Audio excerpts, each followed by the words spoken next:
You wake up one day and feel a bit groggy. The last thing you remember is flying out to Eastern Europe and having a great time sightseeing.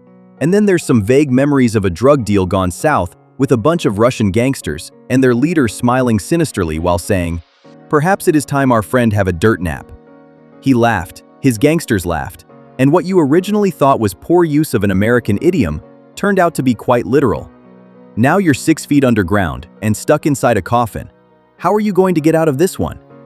Being buried alive is a pretty common fear, and in 2018, a shocking 15% of people buried at a cemetery were in fact buried alive by mistake.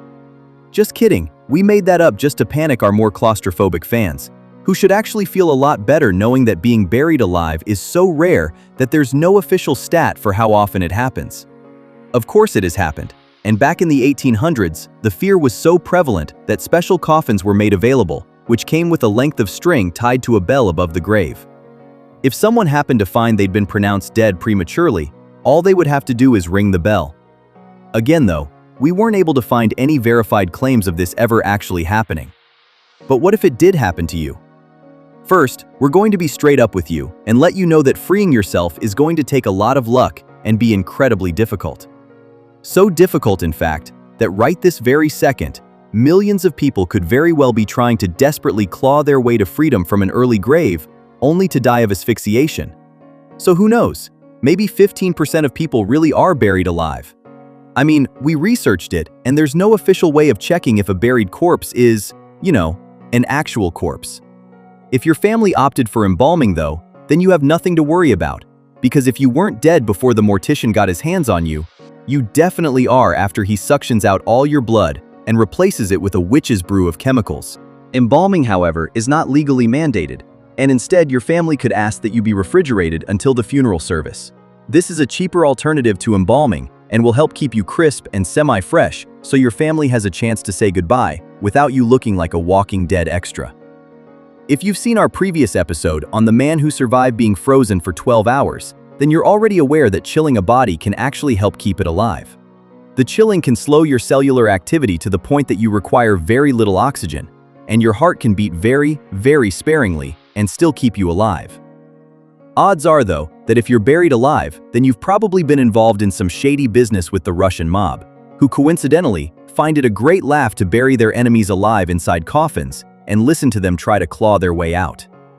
In this case, believe it or not, you have a very thin chance of survival. So what do? Step 1. Calm down. You ever been told to calm down in the middle of a fight? Remember how it only made you a lot angrier? Well, this time you're going to have to actually calm down. Waking up inside a coffin is going to be a pretty traumatic and terrifying experience, and in all honesty, we wouldn't blame you for freaking out. But whatever you do, don't. That's because when you're being hysterical with a boyfriend or girlfriend and get told to calm down, you can afford to completely ignore the advice thanks to all the free oxygen you're gulping down in your outrage. Inside a buried coffin, though, you're working on a very strict oxygen budget, and if you woke up inside the coffin, then that means you'd been lazily sleeping for who knows how long and gulping down oxygen by the mouthfuls the entire time. Freaking out is only going to increase your oxygen intake and do you very little good. It's time to clear your mind and try meditating. Focus on slowing your breathing and stay in control of your emotions. Step 2. Take inventory.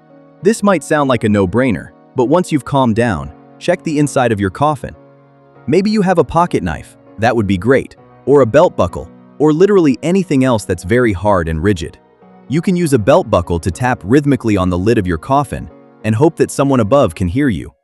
If you were accidentally buried alive, then there's a good chance there's still someone up above paying their last respects or putting the finishing touches on your grave. If you have a pocket knife, it's going to come in handy for trying to break your way out of the coffin.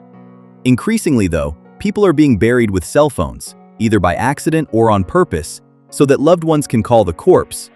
Yeah, we also don't get that one, but hey, to each their own. If you happen to have a cell phone on you, then try dialing out. There's a small chance you'll have reception. If your carrier is T-Mobile, then forget it. You're screwed. Step 3. Prepare to bust out. Okay, you have no cell phone, or you foolishly opted for a contract with T-Mobile, which means you have no reception inside your coffin or anywhere else really. It's time to get out. First, let's just say that if you've been buried in a steel-lined coffin, then forget it. It's over for you.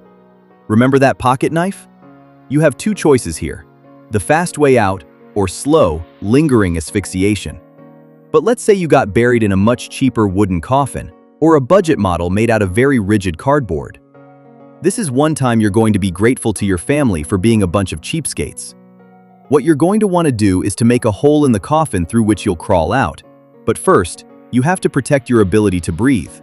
Take your shirt and lift it up over your head so that it covers your head, like when two hockey players get into a fight. This will make a hood that your head fits inside of, and will keep dirt out and help you have some oxygen as you crawl upwards. Step 4. Bust out and take revenge on the living. Alright, you've got your shirt over your head to help you maintain some breathing air as you claw your way to freedom through several feet of dirt, or at least so you look hilariously ridiculous when they eventually dig you up a few years later. Now you want to feel for the center of the lid of your coffin. This will be the weakest point structurally because science.